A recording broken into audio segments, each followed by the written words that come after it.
room. This is the play that just occurred. That's like she tries to slide over right there, and Hartley just kind of falls and makes collision with that lower leg. You see her immediately grab it. And she went down hard and was clearly in a lot of pain. The arena went silent. 1 second, Sophie Cunningham was battling under the rim, and the next, she was crumpled on the hardwood, clutching her knee and screaming in pain. Fans froze. Teammates looked stunned. And the officials? They just let play continue. For Fever fans, this wasn't just an injury. It felt like the latest chapter in a disturbing pattern. A series of reckless plays, ignored fouls, and questionable officiating that has left Indiana players battered, bruised, and furious. But instead of folding under disaster, what happened next shocked the entire WNBA. A team stripped of stars, stripped of depth, and seemingly stripped of hope, somehow delivered one of the most thrilling comebacks in franchise history. Shot clock down to 6 for the Fever. Turner, up fade. Turner kicks it. Hold three-pointer. Bottom! Indiana, 7 on the shot clock, 25 seconds in regulation. they gotta get to the rim. Charles has to hoist and connects. Beaver down! Down! Up in the chat. Yeah.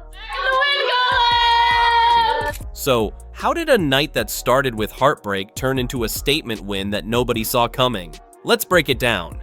It all began midway through the second quarter. Sophie Cunningham, the fiery competitor who's built a reputation as one of the league's toughest players, was locked into a battle for position under the basket. Then, in an instant, disaster struck. Bria Hartley stumbled, lost balance, and came crashing directly into Cunningham's right knee. The impact was brutal. After Phoenix, it was a quick turnaround to figure out, how we're going to play without, Ari and Sid. And now we got to figure out how we're going to play without Soph. And we've got to figure out, who can play in certain roles. What are our substitution patterns going to be? What kind of wrinkles can we throw out there? It doesn't get easier. And I think we come back and have Minnesota twice, right? So it's really good mentally, physically, and emotionally for us. And then it gives us practice time, which we're going to need. Cunningham screamed, collapsed, and immediately grabbed at her leg. The entire arena fell silent. Connecticut Sun players looked shaken. Fever teammates rushed to her side. Even members of the Suns' training staff came over to help. And yet, the referees kept the game going. No whistle, no stoppage, just indifference as Cunningham writhed in pain on the floor. Fans exploded in outrage. Shouts rained down from the stands, demanding a foul, demanding accountability. We got Sophie Cunningham writhing around in pain, definitely hurt. And Sophie's one tough cookie. If Sophie's kicking and screaming like this, no Will Farrell. She's in pain. We even have Connecticut Sun players. Look at that. Connecticut Sun players, Connecticut Sun training staff coming up to her as the Fever starts making their way down. Social media lit up within seconds, with thousands asking the same question. How could officials miss this? But the anger didn't stop with the fans. Cunningham's own family went public. Her sister Lindsay directly tagged the WNBA, blasting officials for failing to protect players. Her words were sharp. Maybe focus less on fining players for comments and more on hiring refs who can call a consistent game and keep athletes safe. Pathetic. Her mother Paula didn't hold back either, calling Hartley out of control and labeling the league's officiating flat-out dangerous. Every day in our huddle, that's what we say together. And it's just more than words for us. I think when you see things happening, there's no other way. If you spread apart, the season goes down quicker than anything else. And we talk about with the injuries, people are probably expecting us to just fold, just like you said, and that's not us. We come in the locker room and we're motivated. We continue to be motivated every single time we step on that floor. At halftime, we're motivated, chip away, and that's our mindset. And just continue to uplift people. When one person goes down, we say it all the time, the next woman stands up. And that's really just been our motto and been what we've had to do a lot this season, and that's what we're just going to continue to do. This wasn't just an injury, it was personal, and it ignited a firestorm. For Fever fans, this wasn't an isolated incident. It felt like deja vu, because every time Indiana plays Connecticut, it seems someone ends up hurt. There was the infamous eye poke by J.C. Sheldon that left Caitlin Clark reeling.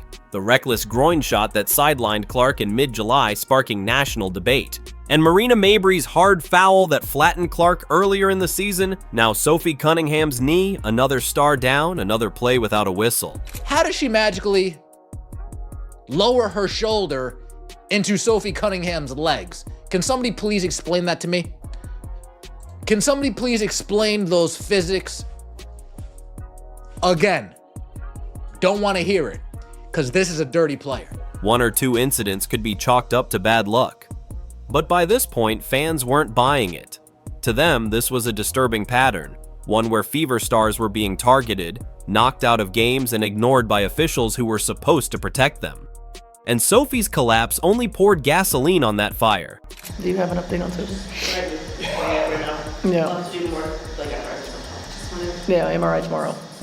Sorry, just quickly on Sophie. I mean, what's going through your mind when you see her down like that, and you're jogging over there? I'm like, holy shit. I mean, especially the way that she fell, and how she was holding herself, and how much pain she was in.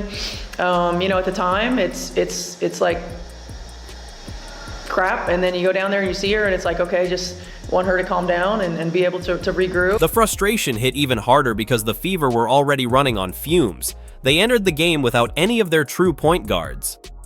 Caitlin Clark, the rookie phenom who's redefined the franchise, was still out with her groin injury. Sydney Colson was sidelined with a torn ACL. Ari McDonald was recovering from a broken foot. Oh, and Cunningham is down. My goodness.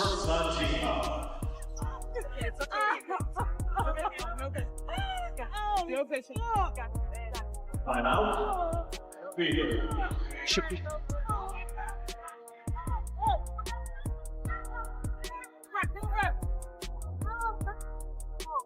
Scary moment as we went to commercial. Sophie Cunningham hit the floor hard, and she is being helped off the floor, heading back to the locker room. That meant Indiana had no natural floor general, no one to set the table, organize the offense, or control tempo. Coach Stephanie White admitted she had to strip down the playbook just to survive. Instead of polishing complex postseason sets like most teams this time of year, the Fever were leaning on basic actions, simplified reads, and sheer willpower. And then Sophie went down. Now Indiana wasn't just missing its point guards, they'd lost one of their toughest shooters and a critical piece of spacing in the rotation. Bria Hartley deserves zero benefit of the doubt. And Sophie Cunningham's family not too happy. I believe this is Mama C. Hartley is a disgruntled player having trouble everywhere she goes. She's playing mean and plays out of control. Looked out of control to me. Maybe you should focus, her sister. Maybe you should focus less on fining players for commenting on your poor officiating and more about hiring officials that are capable to call a consistent game and protect your athletes. Pathetic. Praying for you. The only good thing positive surrounding Sophie Cunningham coming out of this game, she looked in good spirits in the locker room. By halftime, the bench looked exhausted, the rotations looked paper thin, and all signs pointed to disaster. On paper, the game should have been over by then. The Sun were in control. Indiana's offense looked stagnant, desperate, and overwhelmed. With no true playmaker and Sophie gone, every possession looked like survival mode. I'm so proud of you guys. I know that sometimes it sounds like just a word when we talk about being resilient, but it's not, man. It's how we live. Yeah. It's how y'all live, and it's a tribute to you. It's a tribute to your connectedness, your togetherness, your toughness, your mindset. Your never give up gritty attitudes. Like, that's what it takes. That's what it takes. And the Fever trailed by as many as 21 points. The commentators openly questioned if Indiana could even keep the game respectable. But inside the locker room, the message was simple. Chip away. One possession at a time. Don't fold. Don't give in. And when the second half began, the entire game flipped upside down. If there's one moment that will go down in Fever history, it's this. An assassin, Kelsey Mitchell, has a new career high.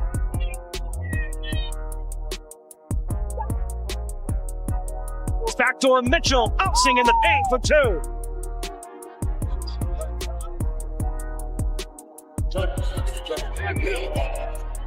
Kelsey Mitchell. The big is matched up. Mitchell squeezing through for 2 and the foul.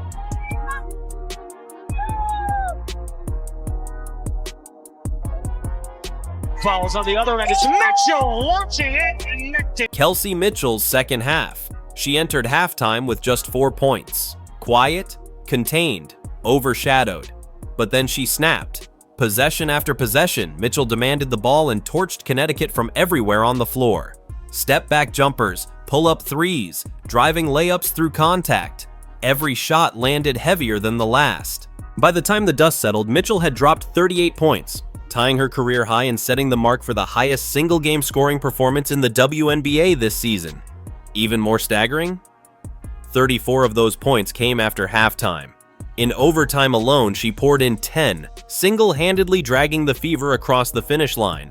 And this wasn't empty scoring. It was surgical, efficient, and historic. Your New England Ford dealers and the Ford Bronco family goat modes, the official SUVs of the Connecticut Sun. Mitchell connects. Reading the defense. And reckless closeout, so you have to make sure you let the shooter land here. Landing space needs to happen. Looks like Mitchell also clutching her leg here as well.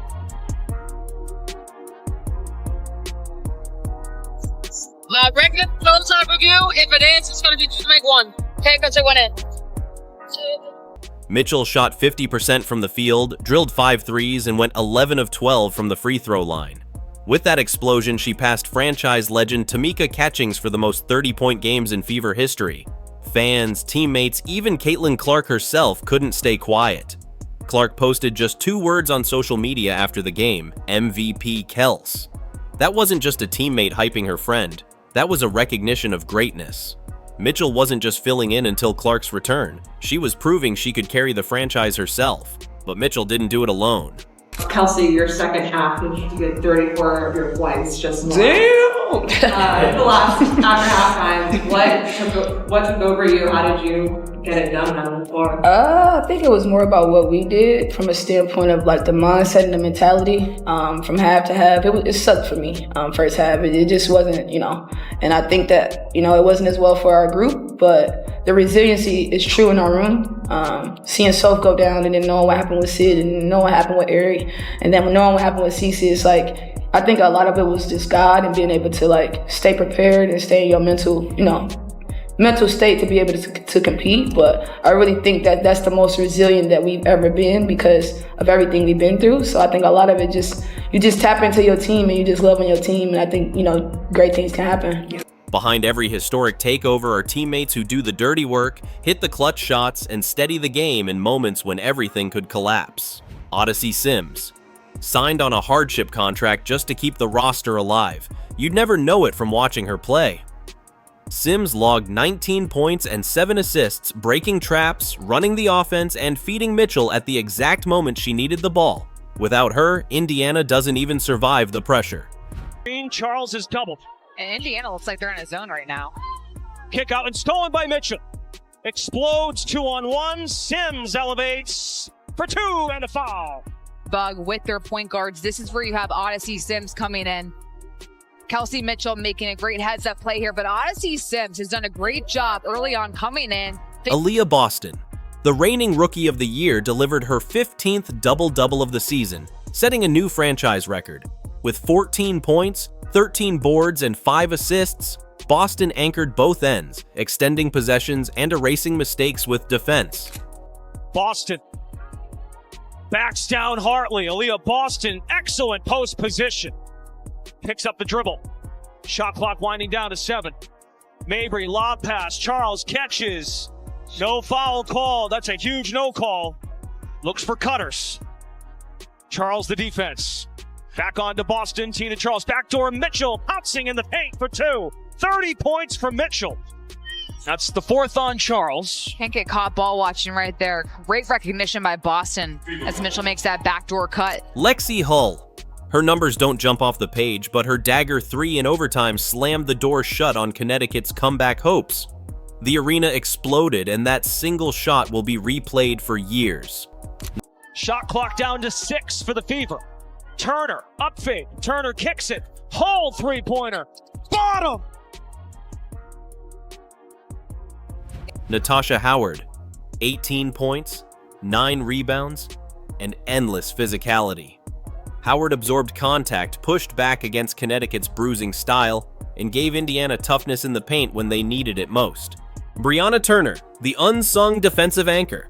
She switched, she disrupted, and she locked down Connecticut's rhythm just enough to keep the Fever alive. Piece by piece, roll by roll, this patchwork roster built a comeback nobody saw coming. I don't even think there are any words. I mean, when you look at Kelsey's play and you look at what she means to the squad, coming out of that second half and going off the way that she did, I think it kind of speaks for her case in general. She comes out, she defends, she scores the ball, she plays 40 minutes a game, and it's just like, and she still consistently puts up these numbers. I feel like if she's not MVP, shoot. MVP is crazy. I don't even think I thought about that. That's cool. From down 21 to up 6 in overtime, Indiana completed the largest comeback in franchise history.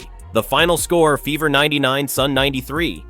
But the numbers barely capture it. This wasn't just a win, it was defiance. A team missing its superstar, losing another key starter mid-game, already limping with injuries, somehow refused to fold. And in doing so, they didn't just steal a victory, they kept their playoff hopes alive. In a low stance defensively, matched up with Mitchell, fires up a three. Kelsey Mitchell! Oh my! Mitchell comes back for it with 8. Sims, up fake, back out, Mitchell. Got Rivers in the air, Kelsey Mitchell again! You betcha! Wow! The locker room afterward was electric. Coach Stephanie White called her team's resilience a tribute to their toughness and grit. Teammates hugged, celebrated, and shouted about never being counted out. For a franchise long written off as rebuilding, this was a statement. We're not here to survive. We're here to fight. And yet, even in victory, one question lingers over everything. You are the consummate professional. We love you. We appreciate you. You were huge. AB, point forward.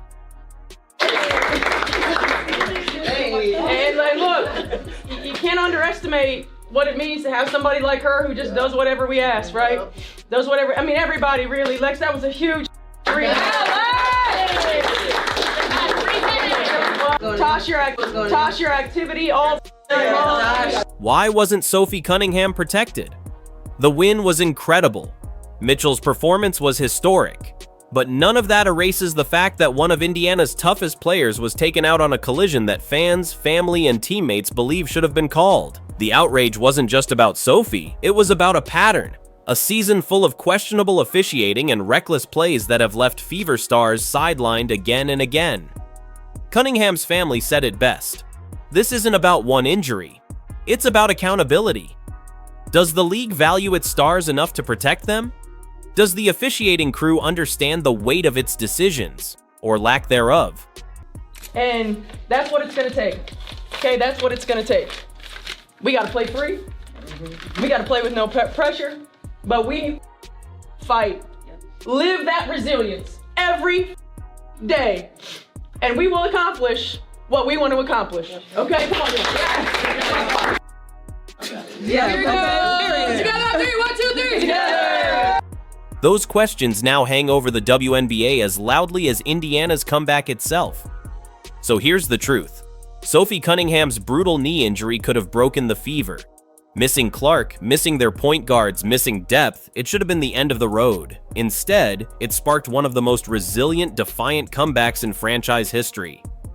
Kelsey Mitchell delivered a career-defining masterpiece. Odyssey Sims proved hardship contracts can become lifelines. Boston, Hull, Howard, and Turner turned role-player minutes into game-changing impact. And the Fever walked away not just with a win, but with a message. Count us out at your own risk. But the bigger story still lingers. How many more injuries will it take before the league and its officials protect players the way they deserve? Was this night the Fever's ultimate showcase of grit? Or was it the WNBA's ultimate failure to protect its stars? That's for you to decide.